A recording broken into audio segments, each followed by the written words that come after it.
I mean, the title is rather self-explanatory. I'm at Vienna International Airport and everything is frozen in time. All the morning passengers are here, all of them unmoving like fleshy, warm statues. Looking outside through the window, I see a flight departing, suspended in the air. Next to me, a woman is dropping her handbag, and all the contents are frozen in the air, unaffected by gravity's pull. Suppose I can elaborate a bit, as at the moment it appears that I have. All the time in the world. I was on a business trip in Vienna, and I had to travel back to Paris CDG Airport with an early morning flight. On the way towards the terminal, staring out of the cab, I saw the airport lights in the dim, cloudy dawn sky.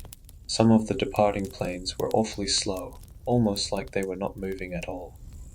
I was thinking of pointing this out to the cabbie, but I chalked it up to tiredness. See, after conference, networking cocktails and 6 a.m. flights are not a great combination, so I was far from being in a chatty mood. Either way, the guy dropped me off, and I decided to have a quick ciggy before checking in. While smoking, I wondered about airports, how fascinating they are. A while ago, during my university years, I had a part-time bartender job at one, and I always found them eerie. They were liminal spaces, areas of the in-between, people just heading there to pass through it, sort of a border world. Of course, seeing airports like that could have been Stockholm Syndrome caused by this student job as well.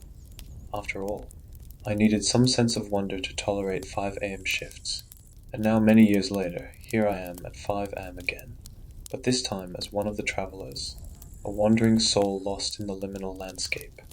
I let out a brief laugh. The hangover left me way too philosophical.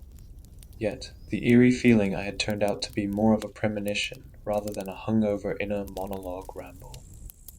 Things took a sharp turn for the weird at security. While there were quite a few people, many gates were open, so the crowd moved fast. I got directed towards a freshly opened security station.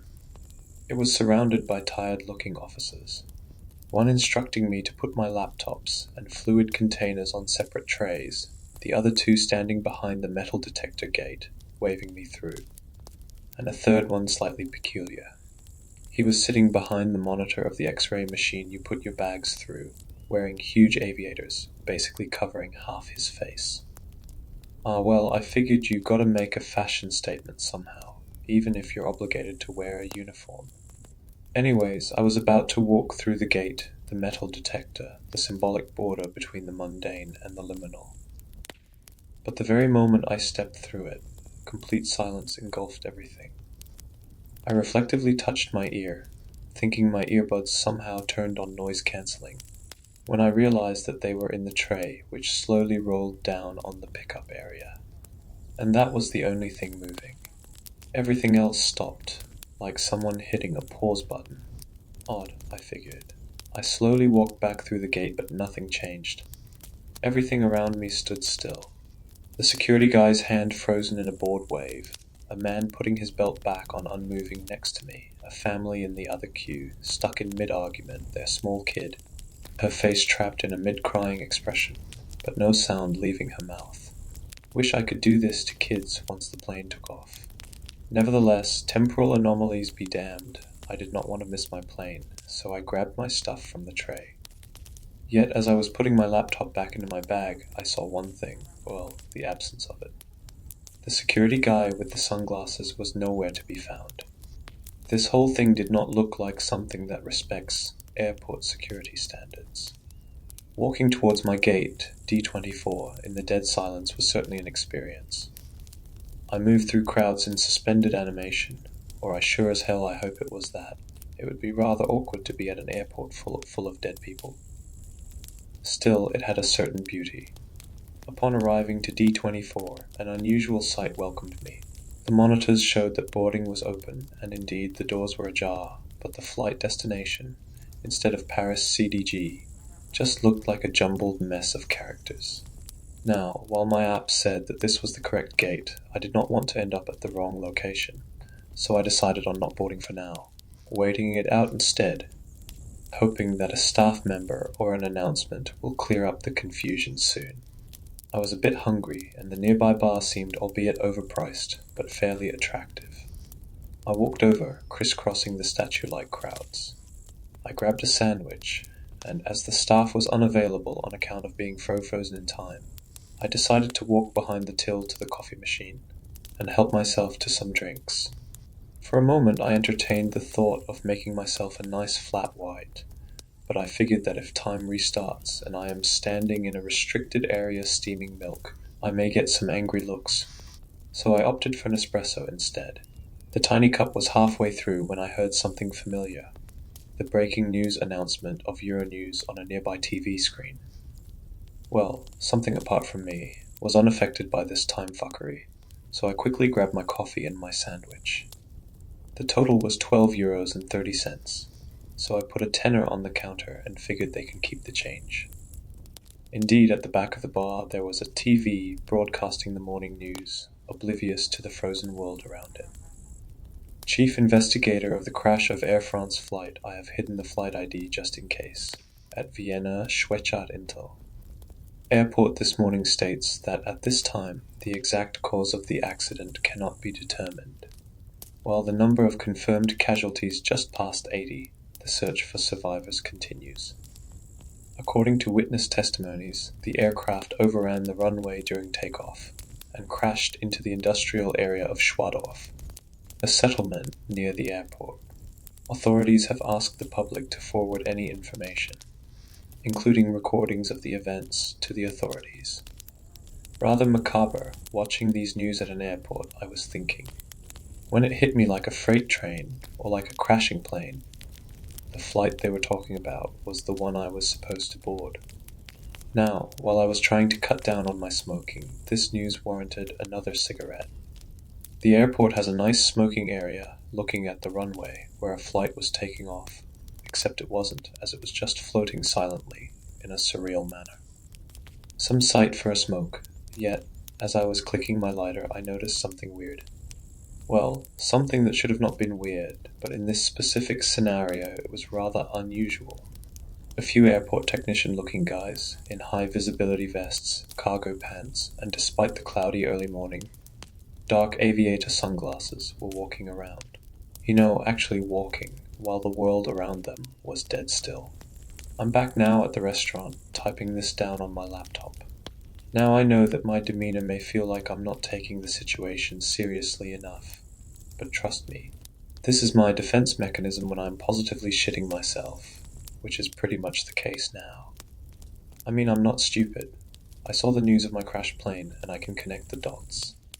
I'm wondering if this is limbo, death, or some otherworldly shit. But the call of nature is disrupting my spiral into anxiety. After the coffee and the ciggy, I'm not only about to shit myself figuratively, but also literally. So I will try to hunt down a bathroom in this hellscape of an airport. I'll check back in a bit to see if anyone's around and update y'all. Cheerio. Update 1. So I went to answer the call of nature. Luckily, 1 out of the 4 stalls was open at least. I was also not jealous of the poor bastards whom eternity found in the middle of dropping a log. So I was doing my business when I noticed feet. First I could see shadows under the stall door, through the gap, then 2 pairs of work shoes, 2 people, walking around in the bathroom. Now I was about to call out, but something held me back, on top of how awkward it is to have a mid-shit conversation. Soon I realized what set my alarms off. I saw the feet, but I did not hear them. They were walking in complete silence, until they started talking. I reckon they were talking, but I couldn't understand shit. Saying their words were garbled is an understatement. It sounded like a recording of an already foreign language being played backwards, while distorted via a radio. So I clenched my buttocks and remained silent until they left. I was not against the idea of trying to communicate with whatever these lads were, but the situation was not exactly ideal, so I decided to delay. Instead of immediately heading back towards the bar near my gate where I've left my luggage and my laptop, I wandered around a little bit, as my plane was not about to leave. Upon inspecting the motionless terminal, I found some of the guys I've seen earlier on the runway, and in the toilet. Contrasting how everything was halted around them, they stood out being busybodies, but they were always behind locked doors, on different floors, or otherwise inaccessible territories, in parts that you would normally not notice while wandering around an airport. Forgive me for sounding like a broken record with the whole liminal spaces thing, but this was another aspect of that. When you're at a place like this, a place of transition, there are so many little nooks and crannies you just look straight through. At an airport, you move with purpose. Everyone moves with purpose, so these areas escape your attention. Now it was the contrary in an uncanny way. No one moved with purpose, no one moved period, except in these hidden places which highlighted them, making me feel like I'm seeing things I shouldn't be seeing. However, this was not reciprocated. See, I was not particularly hiding, yet none of the employees appeared to react to me in any way. It looked like I had two options: reenact the movie Terminal, except in this ghost airport, or just take my chances to get noticed, so I chose the latter. I started waving at them through the windows of locked doors and shouting at them from floors below, yet they all remained unfazed. Pretty fucking rude, honestly. Or at least this was the case until I got back to my spot. Then things escalated. Returning to the bar where I left my laptop and bags, I could see three of these airport security-looking guys carefully circling my luggage, discussing it in their garbled radio language. However, upon my arrival, unlike the other airport staff, this trio noticed me, and they made it painfully obvious that they did. As soon as I approached, they turned towards me in perfect unison. Now, I know that leaving your bags unattended like that is a big no-no at airports, and in a normal situation I wouldn't have done so. But it's rather clear that this was far from what could be considered normal.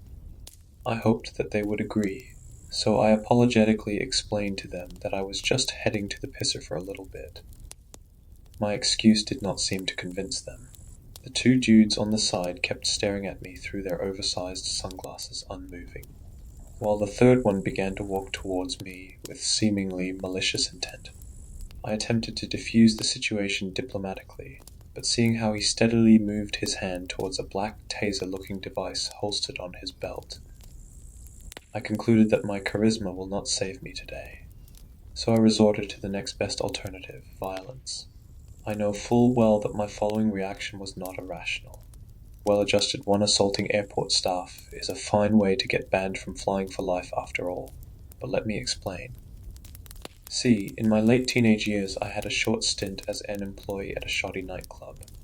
Some of my experiences there irreversibly altered my fight-or-flight instinct into punch first, ask questions later.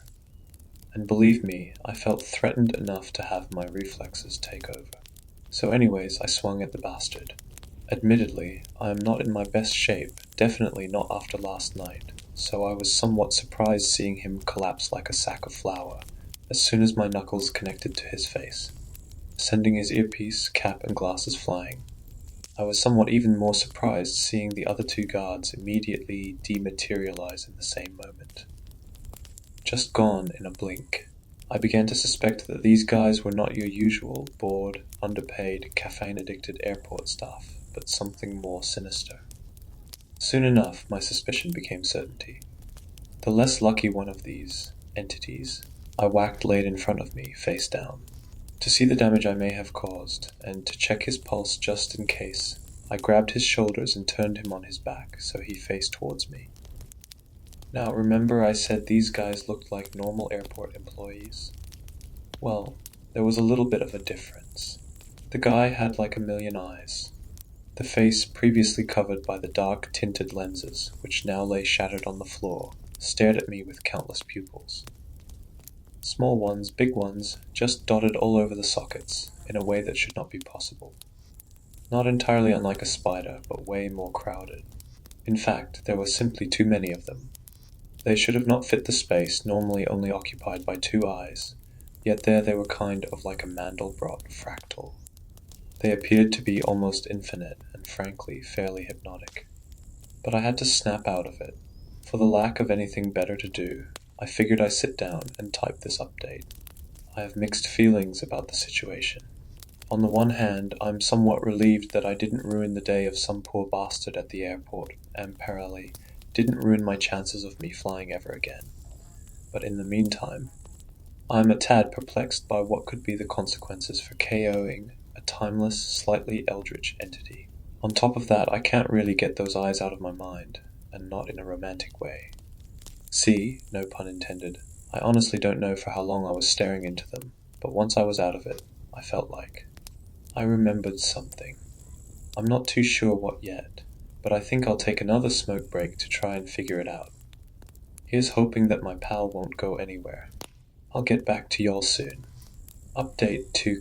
Midway through my ciggy, I realized that the unconscious guy may have a way of entering those little hidden areas I was ranting about beforehand. Since at this point I was fairly certain that the areas accessible for passengers won't hold any answers, I figured I could borrow a keycard. Spare me from the moral lesson of looting from a, hopefully only, unconscious entity. Of course, these security gates also require a password in addition to the keycard, but since apart from the trio messing with my luggage, no one acknowledged my existence.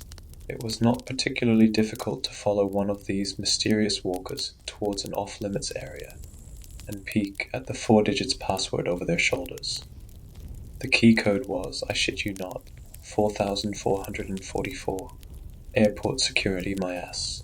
I opened the security door and entered a bland, white, blindingly lit hallway, leaving the passenger area with its soothing colors, kitschy decorations, and fake plants, and entering a blindingly lit, barren security hallway. Surprisingly, it didn't give me as much of a whiplash as I expected it would. Of course, this corridor had none of the artificially welcoming atmosphere of the traveler's lounge, but it still felt like that the two areas were related. I can already hear your snarky comments saying, yes, both are parts of the airport dumbass, but it's not that. It felt like the empty corridor represented the reality of this place, and outside of it, all the bits and bobs that made it feel welcoming were just there to ease people in a sense of familiarity instead of liminality. But here, behind the thick blue doors, that poorly fitting facade was dropped. No siren, no comfy feelings, colourful advertisements, and €2 massage chairs here for you. The corridor screamed, through the humming of the bright white neon lights, that you're a stranger, and you shouldn't be here. Too bad I got used to people screaming at me not to do things, then doing them anyways, and corridors I guess. Kinda ruined that metaphor here. So I marched on, peering into barren office rooms, some of them containing some oblivious airport entities, their real self hidden behind their sunglasses. After a bit of wandering, I noticed an area labeled monitoring room, and on a whim I entered. The label didn't lie. There sure were some monitors in there. Like a lot of monitors, way too many for it to fit a room of this size. They weirdly reminded me of the jumbled mess of eyes the entity I knocked out. And as this thought entered my mind and I remembered staring into those eyes, the smorgasbord of screens suddenly started to make sense, and I began to see security camera footage steadily shifting through all of them. At first glance, they appeared to be normal security feeds, but upon closer inspection, I noticed some increasingly unusual things at each one I looked at. The first anomaly I noticed was an image depicting the frozen scenery at the departure gates, including the big board listing all the flights, flight numbers, and destinations. Except apparently the 1300 Aeroflot flight was scheduled to leave to Pulkovo Airport, Leningrad. On another screen, the corridor with unmoving people had big billboards behind them, one of them proudly displaying a vaguely familiar, elderly guy who, despite looking 80 plus, still had a fabulous pompadour haircut, and next to it with big bold letters, The King 90 Elvis Live at Ernst Happel Stadion, Vienna, January 8th. On another, every sign and advertisement was written in German. I'm in Austria, but still the complete lack of English was unusual in an international airport. In addition, airport security was wearing uncomfortably sharp uniforms with red armbands.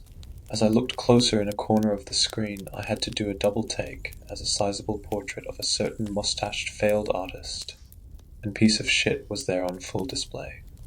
Each screen I looked at showed this airport, but subtly or less subtly altered. I was witnessing different realities from a nondescript nerve center. After a certain point, I found the security footage of the little bar I left my stuff at earlier. And I noticed something pretty upsetting and bear in mind after seeing a long dead dictator's painting on a wall. The bar to upset me was placed pretty fucking high. See, you remember that TV I've seen the news report of the plane crash of my flight? I could kind of make out through the security screens that it was still broadcasting about the accident. The issue is, the broadcast was the same in all the alternative realities, no matter how many screens I was looking at. Apparently there are some worlds where Elvis survives or where the USSR still stands, but it appears that my fucking plane overshoots the runaway and blows up in each one. Bit of a bummer, really. I snapped out of staring at the screen thanks to the beep of a walkie-talkie laid down on the table next to the screens. The sound was followed by a conversation of the airport staff, in their unusual, incomprehensible language, until it stopped being incomprehensible. As I started to focus on it, just like on the creature's eyes, and later on the screens, I simply realized that I understood what they were saying. I'll try my best to translate. Execution error for Cornerstone event number 4778, due to passenger victim manifest incomplete. Please advise Handler A out. Handler A, we may have an update on your situation. Analytics depth confirmed the identity of the interloper. Missing Cornerstone event manifest parameters are at value match with interloper. Handler B out. You know those moments when two people are shit-talking a third one, not knowing that said third person is within clear earshot of them? The whole stitch began to feel like that. I mean, I'm pretty sure that you figured out who they refer to as interloper the same time as I did. Yours truly. Now, as the subject of the conversation, I felt that I was warranted to contribute. So I pressed the button on the radio, and to the best of my ability, I tried to speak in their language and mimic their expert talking style. Handler A, Handler B, this is interloper reporting. Please advise on how to assist in resolving issue with Cornerstone event parameters. Interloper out. A bit of inconvenient silence followed. I had a feeling that someone was about to be fired. Roger that, interloper. Please stand by until HQ is instructed. More silence. This is Handler A to HQ. Initiate Cornerstone event rollback. Active Handler Group, this is HQ. Please confirm rollback request. I was wondering if they were aware that I can hear all this shit. Handler A, confirming. Handler B, confirming. Active Handler Group, this is HQ. Air France Flight XX, of course my goddamn flight, returned to Cornerstone event launch position. Awaiting parameter correction. Finally, they got back to me. Interloper, this is Handler B, do you copy? Interloper, come in. Loud and clear, Handler B, I responded, fighting back the urge to wish him good luck in his future job hunt. Interloper, please return to the initial spatial coordinates of departure from your host timeline. Once your spatial coordinates are approved, your temporal coordinates will be reset. Please continue routine to ensure Cornerstone event success. Right, great.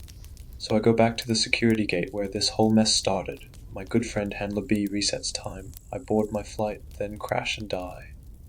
And ensure that the Cornerstone event is done in my timeline. Wouldn't that be a right heroic sacrifice? Roger that interloper will comply, I said. Hell fucking no, I thought. I'm typing this note just in front of that ominous security gate that froze time the moment I passed it. If I understand the handler correctly, the moment I pass it again, time will restart. One way to find out, see you on the other side. Final update. Okay, so it worked. I'm typing away from the same bar I was sitting at, except now everything is in motion again. All is well now. Well, almost all. As soon as I passed through the gate and everything suddenly reanimated, I began to feel a bit nauseous. Was it the fact that after hours spent in a frozen, soundless and timeless world, suddenly the hustle and bustle of reality returned? Or was it because I was still hungover as hell, and it didn't occur to me that I could have nicked a paracetamol while time stood still? Dunno, but I needed to shake it off and get the closest thing I could to a cold shower, a thorough face wash. Except as I was drying my mug, staring at myself in the bathroom mirror, The eyes of my mirror image started to blur and proliferate. Who knows, maybe soon I will have to invest in some large dark aviators. I can also catch some unusual changes in the corner of my eyes. Is that a poster of Elvis over here? That sign that was in English just a moment ago, is it now written in Cyrillic? But apart from these minor inconveniences, most things seem to be okay. So, am I about to board a crashing plane? Nah, as you may have figured that I am not great in following instructions. As soon as I was back, I set my VPN up and sent a couple of anonymous emails to airport security, to the police, to Air France, letting them know that something is off with that flight.